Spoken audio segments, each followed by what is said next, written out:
Delhi liquor కుంభకోణం కేసులో arrest అయిన కవిత బెయిల్ పిటిషన్పై ఈరోజు సుప్రీంకోర్టులో విచారణ జరగనుంది.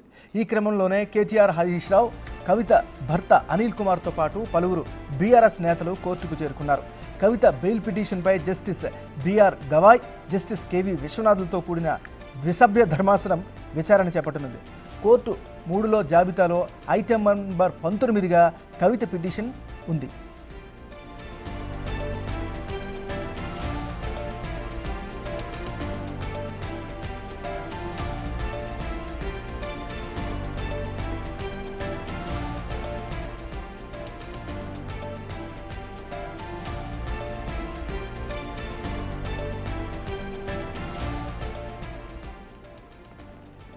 ఢిల్లీ లిక్కర్ కుంభకోణం కేసులో అరెస్ట్ అయినటువంటి కవిత బెయిల్ పిటిషన్పై ఈరోజు సుప్రీంకోర్టులో విచారణ జరగనుంది.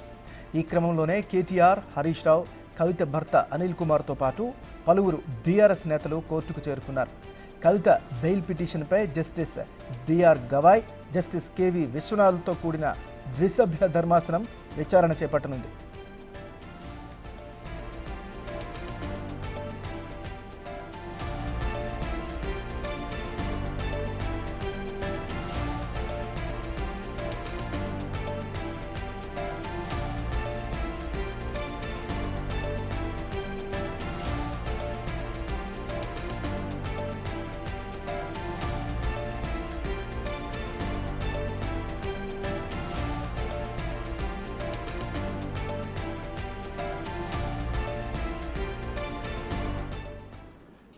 ఢిల్లీ లిక్కర్ కుంభకోణం కేసులో అరెస్ట్ అయిన కవిత బెయిల్ పిటిషన్పై ఈరోజు సుప్రీంకోర్టులో విచారణ జరగనుంది. ఈ క్రమంలోనే కేటీఆర్, హరీష్ రావు, కవిత భర్త అనిల్ కుమార్తో పాటు పలువురు బీఆర్ఎస్ నేతలు కోర్టుకు చేరుకున్నారు.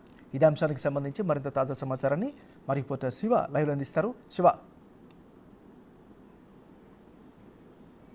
రైట్, ఏమైనా Delhi liquor policy, ED, CBI కేసుల్లో బెయిల్ కోరుతూ సుప్రీంకోర్టును ఆశ్రయించారు ఎమ్మెల్సీ కవిత. గత విచారణ సందర్భంగా కౌంటర్ పిటిషన్ సిబిఐ దాఖలు చేసింది. కౌంటర్ పిటిషన్ దాఖలు చేసేందుకు ఈడీ సమయం కోరిన నేపథ్యంలో 22వ తేదీ వరకు కౌంటర్ పిటిషన్ దాఖలు చేయాలంటూ ఈడీకి సుప్రీం ధర్మాసనం గడువు ఇచ్చింది. 22వ తేదీన కౌంటర్ పిటిషన్ దాఖలు చేసినట్టు తెలుస్తోంది. ఇక ఈరోజు కొద్దిసేపటి క్రితమే ఈ justice B R Gavai, justice K V విశ్వనాథ్లతో కూడిన ధర్మాసనం బెంచ్ స్టార్ట్ అయింది. ప్రజెంట్ 13వ నెంబర్ పిటిషన్పై వాదనలు కొనసాగుతున్నాయి. కవిత 3వ కోర్టులో 19వ పిటిషన్గా కవిత కేసు అనేది ఐటమ్ అనేది నమోదైంది.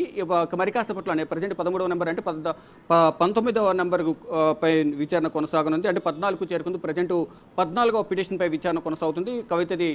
కవితకి సంబంధించిన పిటిషన్ 19వ పిటిషన్, అంటే ఇంకొక 4 పిటిషన్లు వాదనలు ముగిసిన తర్వాత 19వ పిటిషన్లో సంబంధించి వాదనలు justice B R Gavai, justice K విశ్వనాథ్లతో కూడిన ద్విసభ్య ధర్మాసనం వినబోతోంది. కవిత తరపున సీనియర్ అడ్వకేట్, సుప్రీంకోర్టు సీనియర్ న్యాయవాది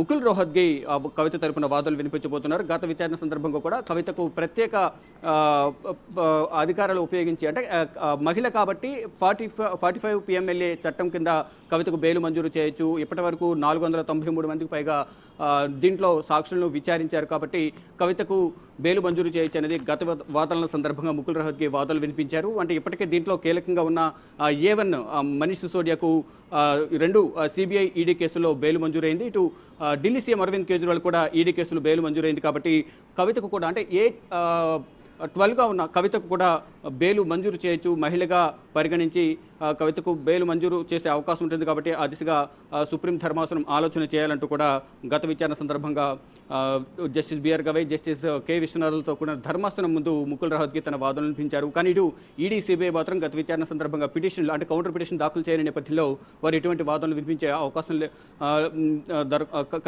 లభించలేదు. ఈ నేపథ్యంలో ఇప్పుడు కౌంటర్ పిటిషన్ దాఖలు చేశారు. కాబట్టి ఈరోజు వాదనలు, ప్రతివాదనలు కొనసాగే అవకాశం కనిపిస్తుంది. ఇక మరి కాసేపట్లోనే కవిత పిటిషన్పై వాదనలు, ప్రతివాదనలు జరగబోతున్నాయి. ప్రజెంట్ 15వ పిటిషన్పై విచారణ కొనసాగుతుంది. 15 నంబర్, ఐటమ్ నంబర్ 15లో విచారణ కొనసాగుతుంది. ఇంకా 3 నెంబర్స్ తర్వాత కవితకు సంబంధించిన కేసు అనేది విచారణకు రాబోతోంది. ఇటు బీఆర్ఎస్ నేతలైతే ధీమా వ్యక్తం చేస్తున్నారు. కవితకు ఈ రోజు ఎట్టి పరిస్థితులను బెయిల్ వస్తున్నట్టు కూడా వారంతా ధీమా వ్యక్తం చేస్తున్నారు. ఈ నేపథ్యంలోనే హరీష్ రావు, కేటీఆర్, ఇతర సీనియర్ నేతలందరూ కూడా నిన్ననే ఢిల్లీ చేరుకున్నారు.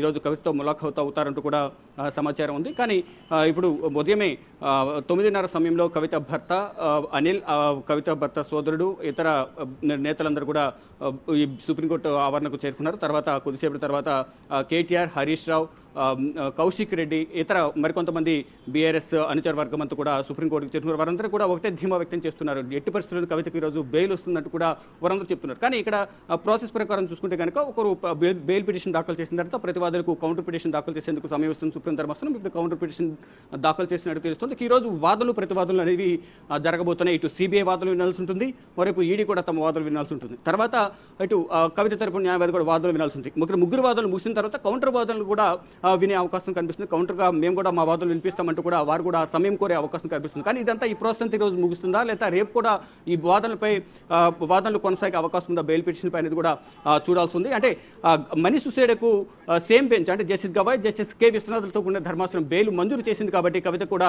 బెయిల్ మంజూరు చేస్తారంటూ కూడా బీఆర్ఎస్ నేతలు అయితే ఆశాభావం అయితే వ్యక్తం చేస్తూ ఉన్నారు. ఈ నేపథ్యంలోనే భారీగా ఈరోజు సుప్రీంకోర్టు ఆవరణకు అనుచర వర్గం, మరోవైపు వారి కుటుంబ సభ్యులు కూడా సుప్రీంకోర్టుకు చేరుకున్న నేపథ్యంలో వారందరూ అయితే ఒకటే నమ్మకంతో ఉన్నారు. కవిత ఎట్టి పరిస్థితులను బయటకు రాబోతున్నారు. అంటే ఈ రోజు లేదా రేపు ఈ 2 రోజులు వాదనలు ప్రతివాదనలు ఉంటాయి. వాదనలు ప్రతివాదనలు ఉన్న తర్వాత మహిళ కాబట్టి త్వరగానే బెయిల్ వస్తుంది అనేది వీరందరైతే ఒక ఆశాభావం అయితే వ్యక్తం చేస్తున్నారు, ఒక నమ్మకం అయితే పెట్టుకున్నారు. దానిలో భాగంగానే ఇటు కేటీఆర్, హరీష్ రావు కూడా సుప్రీంకోర్టుకు వచ్చారు.